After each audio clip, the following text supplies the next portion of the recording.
I always believed that some friendships were meant to last forever. You know, the kind that survive every fight, every distance, and every growing pain life throws your way. For 12 years, I thought I had that kind of friendship.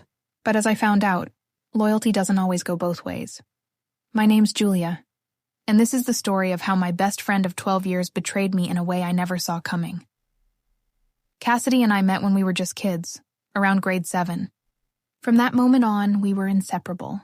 We grew up together, through awkward teenage years, bad haircuts, heartbreaks, and laughter that only best friends can share.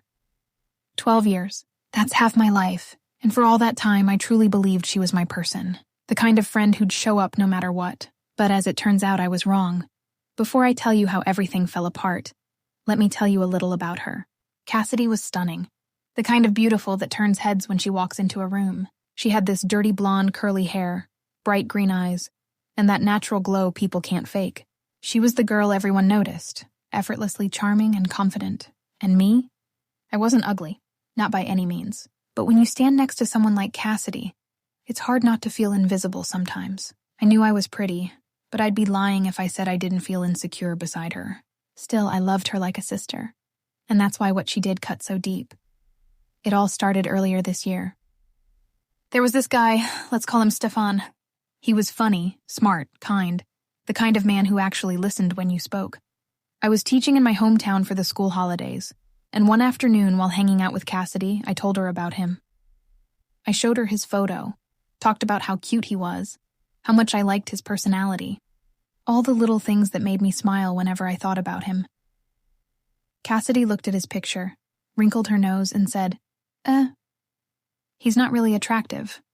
I just laughed it off, pretending it didn't sting, because when your best friend dismisses your crush like that, you try to believe she's just being honest. You never imagine that her words are hiding something else. Fast forward a few weeks. It's April, and I invited Cassidy to come with me to my school's matric farewell, sort of like prom in the US. She agreed, excited as ever, and everything seemed fine. The following Saturday, after the event, my colleague Stacy and her husband invited us to a braai, a barbecue. Now Stacy's husband and Stefan were best friends. That meant Stefan would be there too. Cassidy offered to be my wing woman. She said, "Don't worry, girl. I'll help you get him." And I believed her. Because that's what best friends do, right? We arrived at the braai, and at first, everything was perfect. Laughter, drinks, games, the kind of easy fun you only get with good company. We were playing dominoes, and Cassidy and I were partners sitting across from Stefan and another guy. Then, something shifted. While playing, I started noticing little things. Cassidy leaning closer to Stefan when she laughed, her hand brushing his shoulder, her feet stretched out so that they grazed his legs. Tiny things, but enough to make my stomach twist. Then she did that hand comparison thing. You know, when people put their palms together just to see whose hand is bigger. And then, of course, came the height comparison. They stood back to back, and she laughed, saying, "Oh my God, my butt's touching you." When I finally said she was taller, she turned around and hugged him from behind. And I just froze. That was the moment something cracked inside me. My heart sank, but I smiled anyway, because I didn't want to look jealous. I didn't want to make things awkward. But deep down, I felt humiliated and betrayed by the one person who was supposed to be on my side. They spent the rest of the night joking together, making plans for future events, laughing like they'd known each other for years. I tried to laugh along, but inside, I was screaming.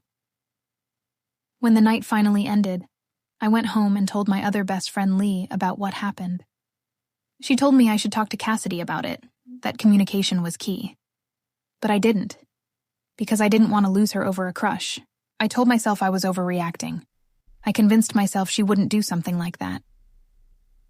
A few months passed, June, July.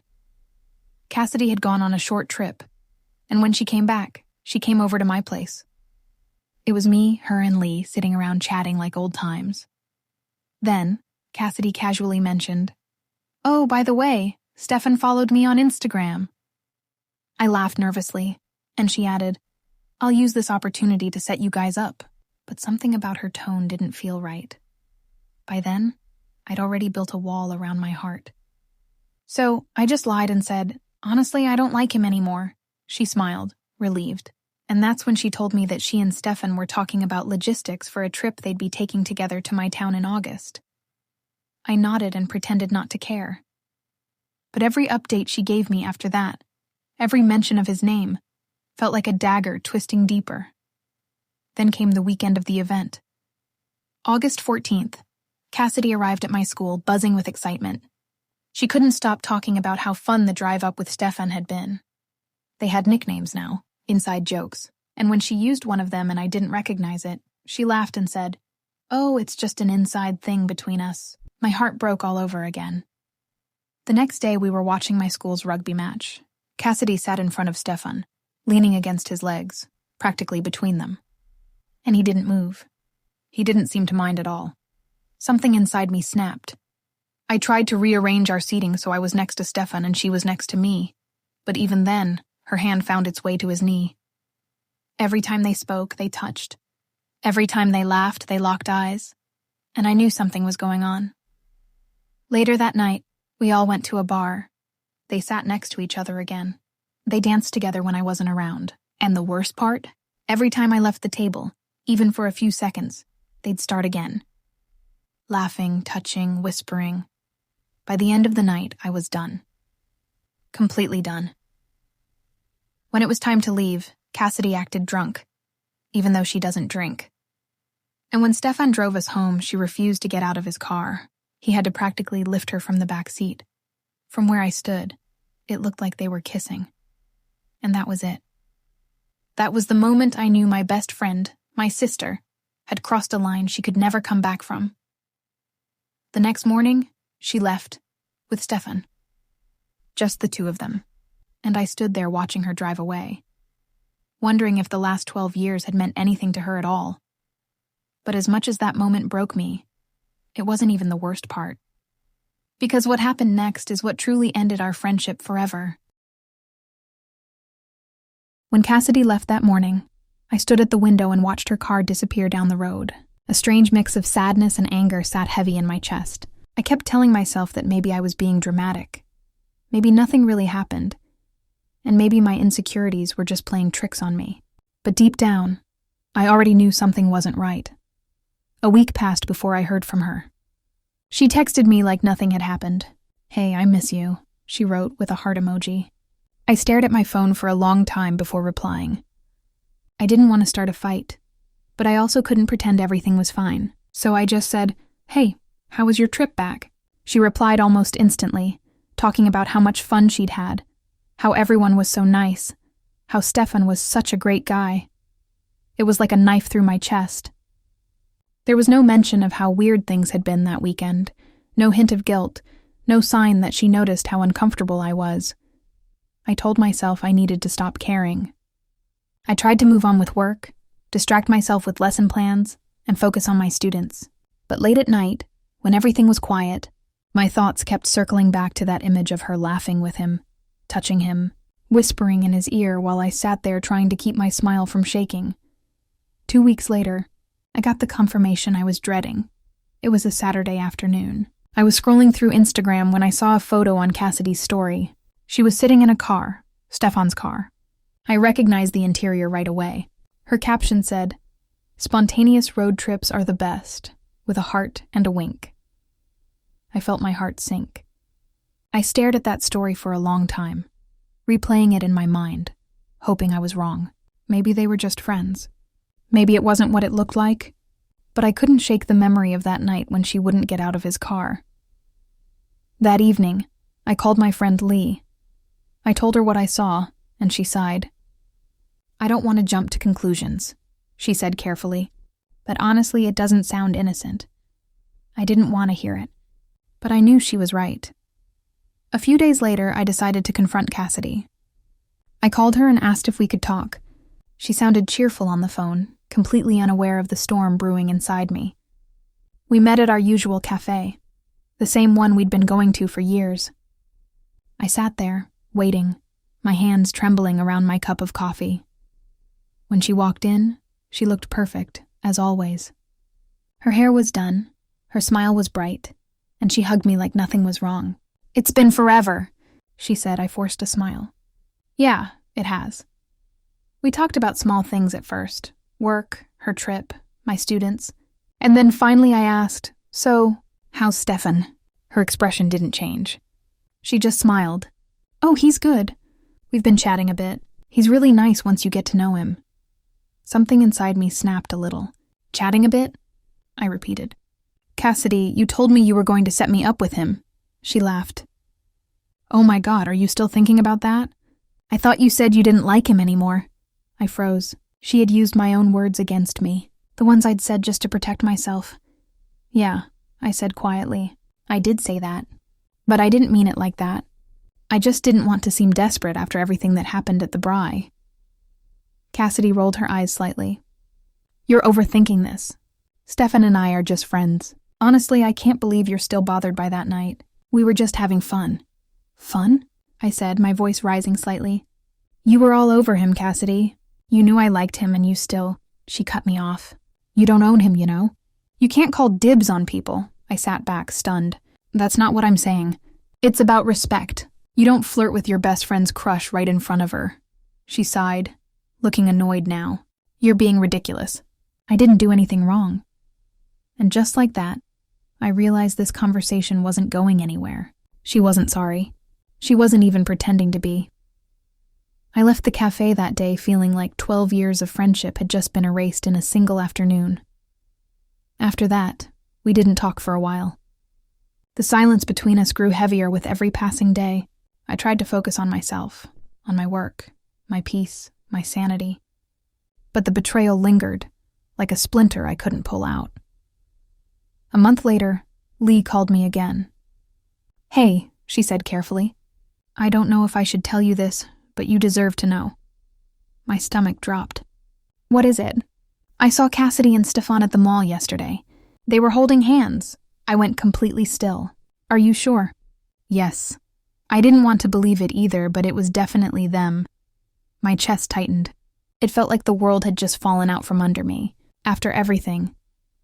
After all her lies and deflections. She had actually gone for him. That night, I sat alone in my apartment, staring at the ceiling, replaying every moment of our friendship in my head. Every laugh, every secret, every promise. It all felt fake now. I couldn't believe that the same girl I'd shared my entire life with would betray me like that, and then pretend like nothing happened. For a few days, I debated reaching out again. I wrote long messages I never sent, trying to find the right words. But what could I even say? She knew what she'd done. She just didn't care. Then, a week later, I found out the final piece of the puzzle. One of my coworkers, who also knew Stefan, pulled me aside after school. Hey, she said softly. I didn't know how to tell you this, but Stefan and Cassidy are officially together. They've been seeing each other for a while now. I felt my throat tighten. For how long? She hesitated.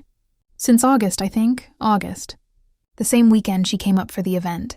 The same weekend she hugged him, sat between his legs, touched his knee, and pretended to be my wing woman. I managed a weak smile and thanked her for telling me. But as soon as I got home, I broke down completely. The tears wouldn't stop. It wasn't just about Stefan. It was about losing the one person I thought would always be in my corner. I didn't eat that night. I didn't sleep. I just sat there in silence, scrolling through old pictures of us. Vacations, birthdays, lazy nights on the couch watching movies, laughing until we cried, all gone. The next morning, I woke up with swollen eyes and an aching chest. I opened Instagram again and saw it, a new post from Cassidy. A selfie of her and Stefan, smiling together, with the caption, "Sometimes love finds you where you least expect it." That was it. No apology. No conversation. No acknowledgement of how much she'd hurt me. Just a public declaration of the relationship that destroyed our friendship. I unfollowed her that day. I deleted our pictures. I blocked her number. And for the first time in 12 years, I let myself accept that she wasn't my best friend anymore. Lee came over that evening with snacks and a bottle of wine. "You're better off," she said gently. "She showed you who she really is." I nodded, trying to smile, but the truth was, it still hurt like hell. I didn't want to be bitter or petty, but every part of me was screaming with anger and heartbreak. Over the next few weeks, I tried to heal. I focused on my work, spent time with my students, and avoided social media as much as I could. But people kept mentioning it, seeing them together at restaurants, at events, at parties. Everyone seemed to know, and somehow that made it worse. It wasn't just betrayal. It was humiliation. I didn't lose my crush to a stranger. I lost him to my best friend. Still, as painful as it was, I told myself I wouldn't let it destroy me. I wouldn't give her that satisfaction. I'd move on with grace. But then, something unexpected happened. A few months later, Stefan reached out to me. He sent a message saying, "Hey, I just wanted to check in. How have you been?" At first I ignored it. Then curiosity got the better of me, and I replied, "I'm fine. Why are you asking?" He said Cassidy and I broke up. My heart skipped a beat. I didn't reply for a while. When I finally did, I just said, "I'm sorry to hear that." He told me they'd been fighting a lot, that things weren't what he expected. That she was jealous, controlling, and constantly accused him of cheating. He sounded exhausted. I listened quietly, not because I wanted him back, but because a small part of me wanted to understand. After all, she had risked our friendship for this guy, and now it was over. That night, I lay in bed thinking about everything that had happened. I didn't feel happy that they broke up. I didn't feel vindicated. I just felt empty. 12 years of friendship, gone. A crush I never even had a chance with, gone. The person I used to call my sister. A stranger now. But somewhere inside me, I knew I had to let it go. Because holding on to the pain would only keep me stuck in the past. Still, the story didn't end there. Because just when I thought I'd finally moved on, Cassidy came back into my life one last time. And what she said next shocked me more than anything that had happened before. It had been nearly 6 months since I last heard from Cassidy. Life was quieter now, lonelier too, but at least it was peaceful. I had learned to fill my days with work, my evenings with long walks, and my nights with silence that no longer hurt as much as it used to. Slowly, I was learning how to live without her. I thought that was the end of it, that we'd both just drifted away and moved on with our lives. But one Sunday morning, my phone buzzed with a message that sent my stomach into a knot. It was her. "Hey, can we talk?" I stared at the screen, frozen. For a long time, I didn't move. Then curiosity got the better of me. I replied, "About what?" She answered almost instantly. "Please, I just need to explain. Can we meet?" Every instinct in me screamed not to, but another part, the one that still remembered all those years of friendship, all those memories, wanted answers, closure, maybe even an apology. So I agreed. We met at the same cafe where we'd had our last conversation, the one that ended our friendship. The moment I walked in, I saw her sitting in the corner, looking smaller than I remembered. Her makeup was light, her smile uncertain. For the first time in years, she looked nervous. "Hey," she said softly as I sat down. "Hi." There was an awkward silence before she spoke again. "You look good." "Thanks," I said quietly. She took a deep breath. "I owe you an apology. A big one. I didn't say anything. I just looked at her, waiting. I know I hurt you," she continued, "and I know nothing I say can fix that. But I just want you to know, I didn't plan for any of it to happen. It just did. Stefan and I, it wasn't supposed to be like that." I let out a humorless laugh. "You mean it wasn't supposed to happen behind my back?" She winced. "I know how it looks. But you have to understand, he came on to me first. We started talking after that weekend and things just kind of clicked. I didn't mean to betray you." I shook my head slowly. "Cassidy, you didn't just betray me. You destroyed our friendship. You knew how I felt about him. You watched me fall for him, and instead of supporting me, you took him."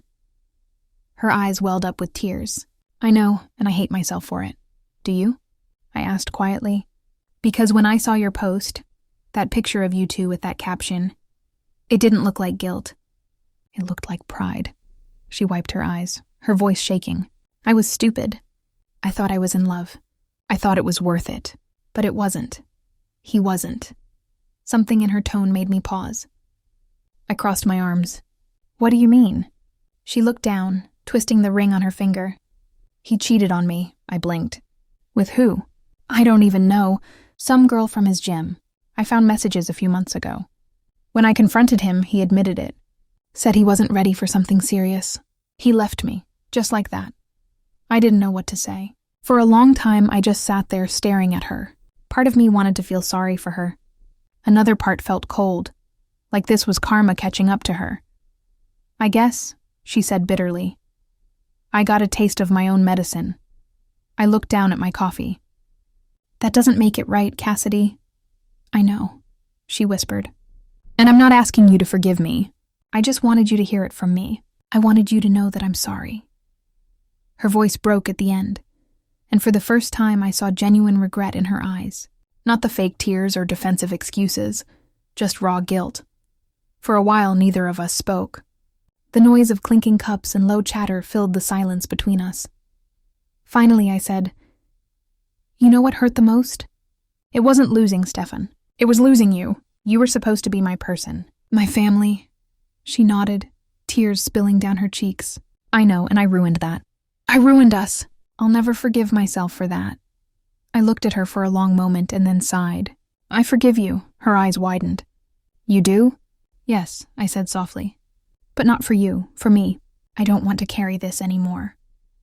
She broke down completely then, covering her face with her hands as she cried. People were starting to look, but I didn't care. I just sat there, letting years of anger, sadness, and betrayal finally drain out of me. After a while, she wiped her face and said, Thank you. You have no idea how much that means. I nodded. But forgiveness doesn't mean things go back to how they were. I can't be your best friend again, Cass. Too much has happened. I know, she said quietly. I didn't expect that. I just needed closure.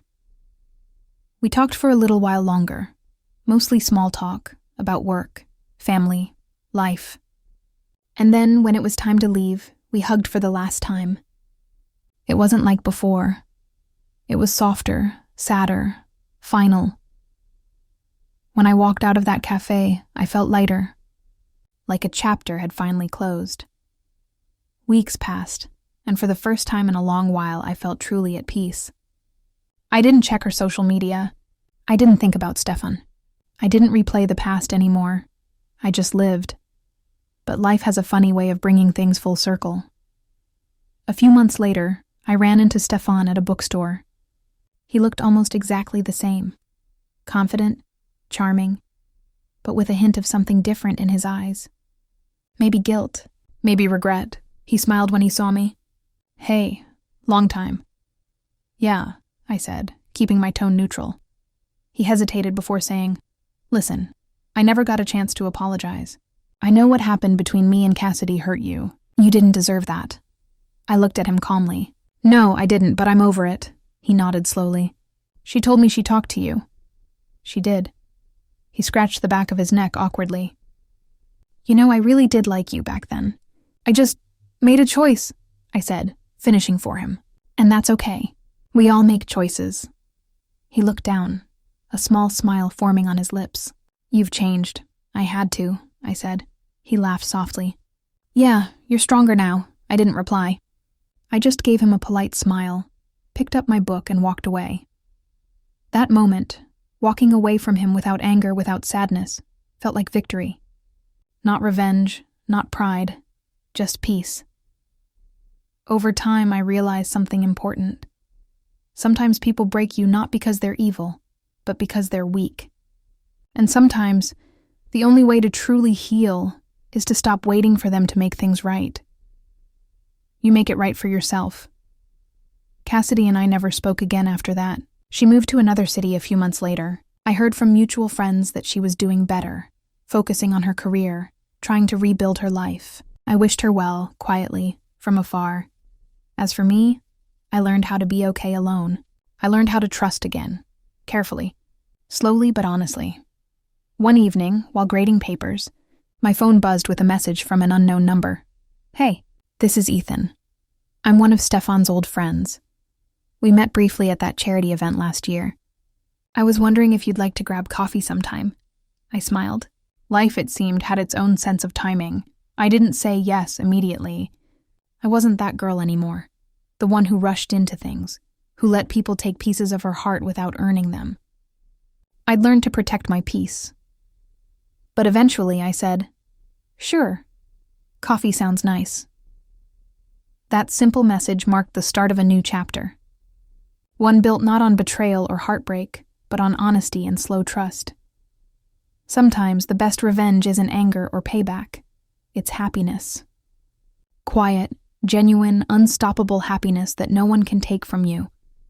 And for the first time in a long while, I felt like I had that again. When I think back on everything now, it doesn't hurt the way it used to. I don't cry when I see old pictures. I don't flinch when I hear her name.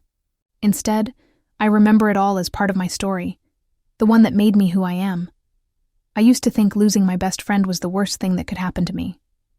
But now I see it differently. Sometimes life removes people from your path because you're not meant to go where they're going. Cassidy taught me that. Stefan taught me that. And through it all, I found myself again. I moved for peace. She declared war. I fought back, silently. And now, I have peace again.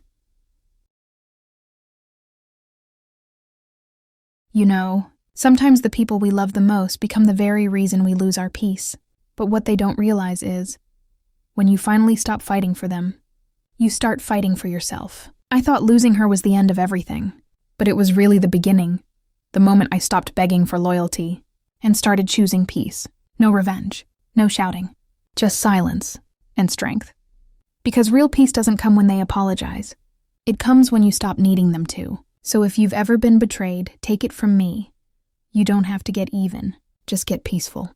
And one day, they'll realize they lost someone who never would have given up on them.